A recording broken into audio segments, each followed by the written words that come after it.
नमस्कार बच्चों, आज मैं आपको उत्साह कविता का जो कि श्री सूर्यकांत त्रिपाठी निराला द्वारा रचित है उस पाठ को मैं पढ़ाने जा रही हूँ।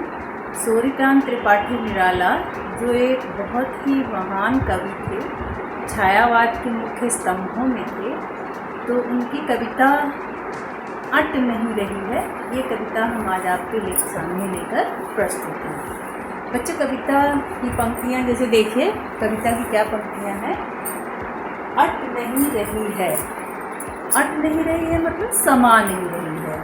मतलब कवि ने बसंत ऋतु में, फाल्गुन ऋतु में जो प्रकृति में सौंदर्य चारों तरफ फैल जाता है, क्योंकि बसंत ऋतुओं का राजा है, उस समय प्रकृति बहुत ही सुंदर हो जाती है, फल फूलों वनस्पतियों से भर जाती है, वातावरण बहुत ही अच्छा हो जाता है। ऐसी स्थिति में प्रकृति में जो सौंदर्य भर जाता है, तो कवि का मानना है कि उस सौंदर्य को जो प्रकृति है वो अपने में समा नहीं पा रही है। जैसे आपके पास बहुत अधिक धन संपदा आ जाए या बहुत अधिक कोई चीज़ की प्राप्ति हो जाए, तो आप उसे संभाल ना पाओ, समेट ना पाओ, तब स्थिति होती है कि समा नहीं रहा है। तो प्रकृति भी जो वातावरण में इतना सौंदर्य व्याप्त हो गया है, उसे वो अपने में समा नहीं पा रही है। तो कवि ने कविता का शीर्षक रखा है अट नहीं रही है। अट नहीं रही है मतलब समा नहीं रही है। तो बच्चों, कविता की पंक्तियाँ देखिए। कविता की पंक्तियाँ क्या है। अट नहीं रही है फागुन शोभा की, आभा फागुन की तन सट नहीं रही है। कहीं सांस लेते हो घर घर भर देते हो, उड़ने को नभ में तुम पर पर कर देते हो। आँख हटाता हूँ तो हट नहीं रही है। पत्तों से लदी डाल कहीं हरी कहीं लाल, कहीं पड़ी उर्मिली, मंद गंध पुष्पमाल, पाट पाट शोभा श्री पट नहीं रही है, अट नहीं रही है। कविता बहुत ही सुंदर है, छोटी कविता है लेकिन बहुत ही भाव से परिपूर्ण है। कवि ने जो बसंत ऋतु में व्याप्त जो प्रकृति की में जो सुंदरता व्याप्त हो जाती है, उसका वर्णन किया है। पहली पंक्ति है अट नहीं रही है, आभा फागुन की सट नहीं रही है। पहली पंक्ति है अट नहीं रही है, आभा फागुन की तन सट नहीं रही है।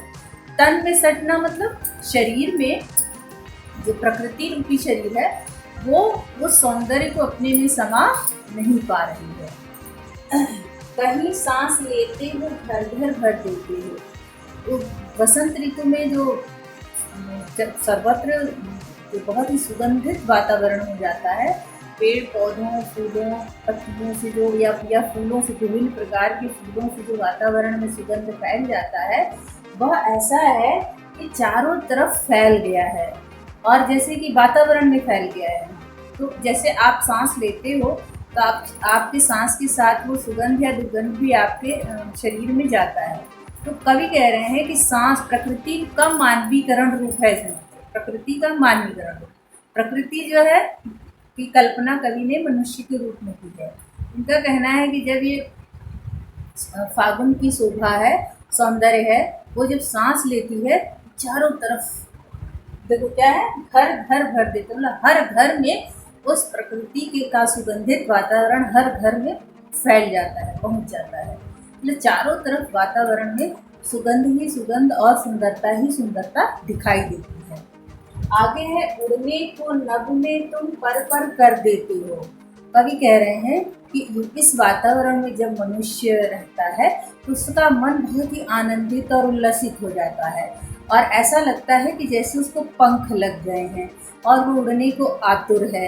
तो कवि ने कहा कि तुम उड़ने को नभ में, मतलब वो वातावरण इतना मनुष्य को जो है विकल कर देता है कि वह आसमान में उड़ने को जैसे व्याकुल हो जाता है।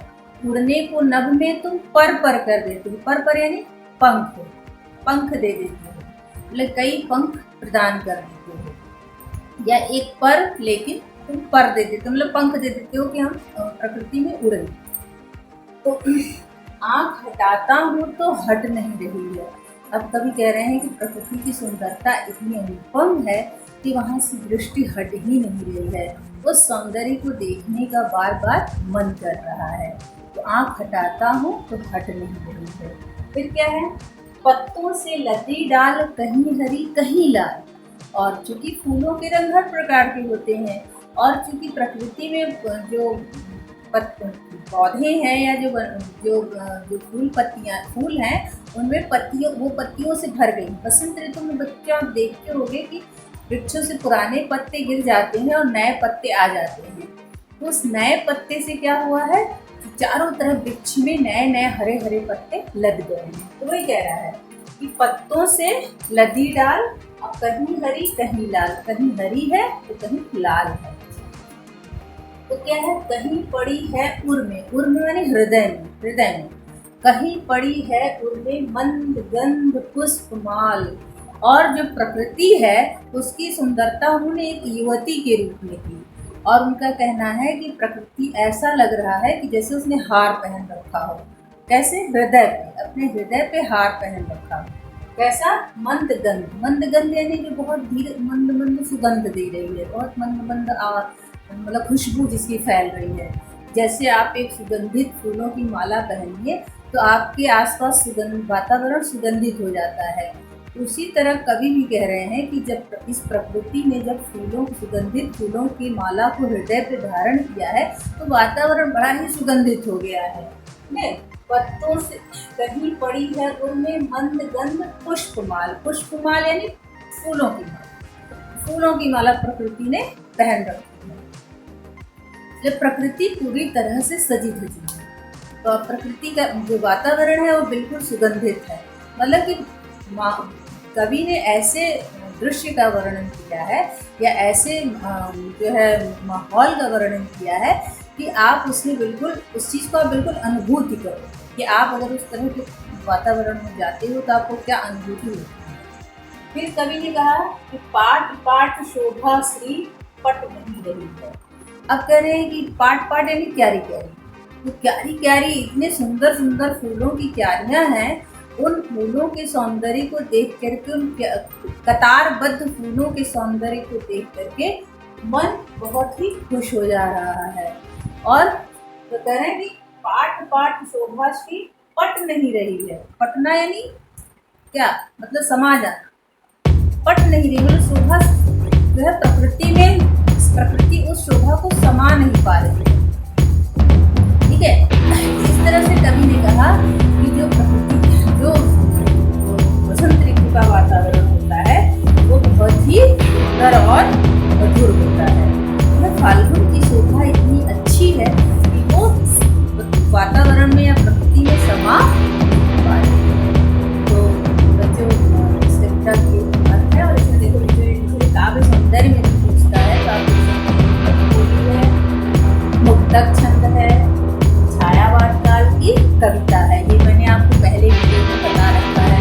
एक कविता त्रिपाठी निराला की 10वीं कक्षा की है, जिसकी उत्साह, उस कविता में मैंने के बारे में बताई है सौंदर्य में। लेकिन आप एक बार फिर से देखिए कागज तत्समय शब्दों का सुंदर चयन है, ध्वन्यात्मक शब्दों का प्रयोग है। ध्वन्यात्मक शब्द क्या, मतलब एक ही शब्द जब कई बार आए और उनके पढ़ने में एक लय उत्पन्न हो, ध्वनि उत्पन्न हो, ध्वन्यात्मक शब्द कहलाते हैं। अब प्रकृति का जीवंत चित्रण है, जैसा आपको पता है प्रकृति के बारे में आप पढ़ रहे हैं कि प्रकृति के मानवीकरण किया है। वैसे भी प्रकृति जीवन ही होती है। आप स्थल पे चले जाइए, नदियाँ, झरने, पहाड़, पेड़ पौधे, ऐसा लगता ही है कि जैसे प्रकृति आपसे बातें करती है या आप प्रकृति से बातें करते हैं। तो प्रकृति का जीवन चित्रण कवि ने किया है। तो क्या है, अब इसमें कुछ कठिन शब्दों के बारे में मैं बता रही हूँ।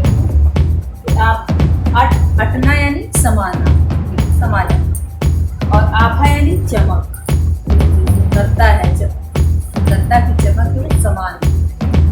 शोभाश्री यानी सौंदर्य से परिपूर्ण, और क्या है, पट नहीं रही है मतलब समान। जो कविता है इसका अर्थ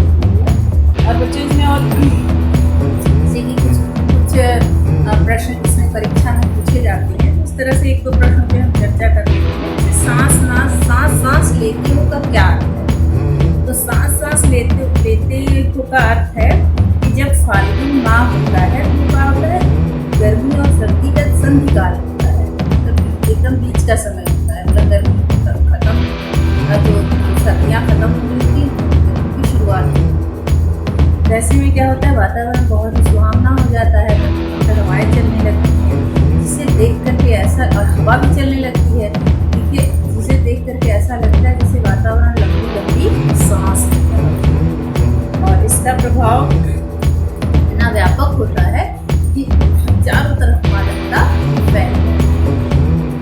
तो इस तरह से एक और है बच्चों कि उड़ने को नभ में तुम पर कर देते हो, पर कर देते हो तो क्या आशय है, प्रश्न आता है।